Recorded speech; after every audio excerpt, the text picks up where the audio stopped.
진보와 보수 정당을 오가며 굵직한 선거를 지휘한 킹메이커라는 별명을 가진 김종인 전 국민의힘 비상대책위원장. 올해 81세인 그는 경제 민주화 등 어젠다를 선점하는 방식으로 여러 선거에서 승전보를 울렸으나 그 과정에서 정권을 요구하거나 당을 뒤엎는 수준의 개혁을 추진해 기존 정치권 인사들과 번번이 충돌을 빚었다. 그래서 선거 뒤엔 권력 중심부에서 제외되는 일이 잦았다. 김 전 위원장이 킹메이커로 처음 이름을 알린 건 2012년 대선이었다. 그는 박근혜 선대위의 국민행복추진위원장을 맡아 경제 민주화 공약 설계를 주도했다. 복지 이슈가 진보 정당의 전유물처럼 여겨지던 시기에 경제 민주화와 생애주기별 복지 등을 앞세워 정치 의제를 선점, 박 전 대통령 당선에 크게 기여했다는 평가를 받았다.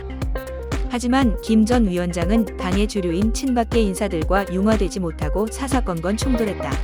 특히 선거를 한 달 앞두고 대기업의 기존 순환 출자 금지를 놓고 박 후보와 의견 충돌을 빚다가 박 후보 주변에 사람이 많고 로비도 있고 하니까 라고 발언해 박 후보가 내가 로비를 받을 사람이냐고 격분하는 일이 벌어졌다. 그해 박 후보와 문재인 민주당 후보가 맞붙은 대선은 박 후보의 승리로 끝났지만 박근혜와 김종인이 갈라섰다는 반응이 정치권에 파다했다. 김 전 위원장이 마련한 경제민주화 공약도 실제 추진 과정에서 상당 부분 실현되지 못했다는 평가가 나왔다. 현실 정치를 떠나 있던 김 전 위원장은 2016년 총선을 앞두고 돌연 민주당의 구원투수로 등판했다.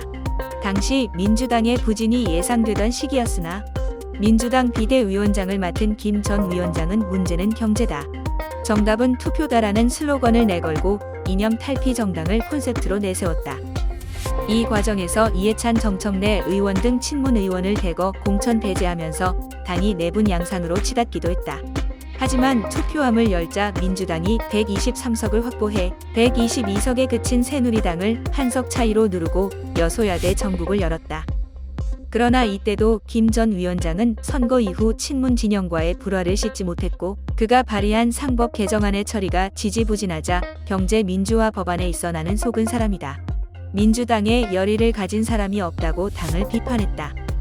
결국 2017년 대선을 앞두고 민주당을 탈당했고 당시 문재인 전 민주당 대표는 내가 오르니 무조건 따르라는 것은 정당 정치와 맞지 않다며 김 전 위원장을 비판했다.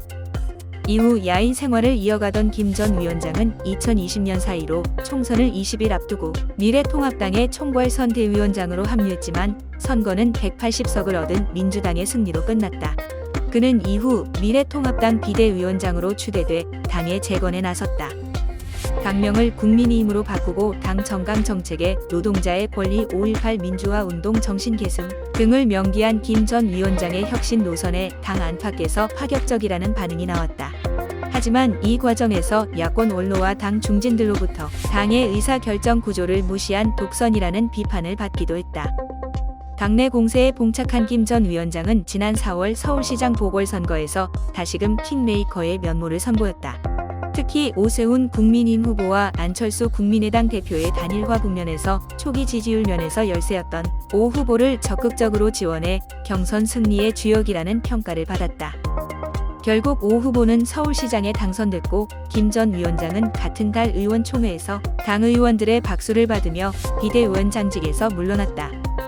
하지만 당을 떠난 김 전 위원장은 4월 언론 인터뷰에서 함께 호흡을 맞췄던 주호영 전 원내대표에 대해 뒤에서 안철수 대표와 서울시장 후보직을 작당했다고 비판하거나 국민힘을 아사리판에 비유하는 등 불편한 심기를 숨기지 않았다.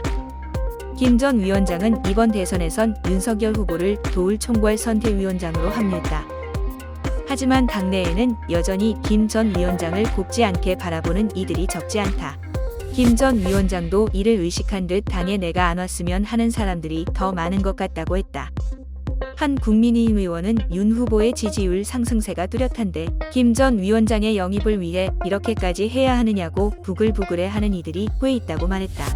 반면 윤 후보 측 핵심 관계자는 김 전 위원장과 윤 후보의 관계는 전혀 문제가 없다. 이를 확대 해석해 당내 갈등을 부각하는 일부 인사들이 문제라고 했다. 윤 후보와 김 전 위원장은 20일 오후 비공개로 만나 선대위 구성을 논의했으며 선대위 구성은 문제없이 잘 진행되고 있다는 입장을 밝혔다. 또한 이양수 선대위 수석대변인은 같은 날 공지문에서 김 전 위원장은 김병준 전 비대위원장이 상임선대위원장직에 선임되는 것에 동의했다고 밝혔다.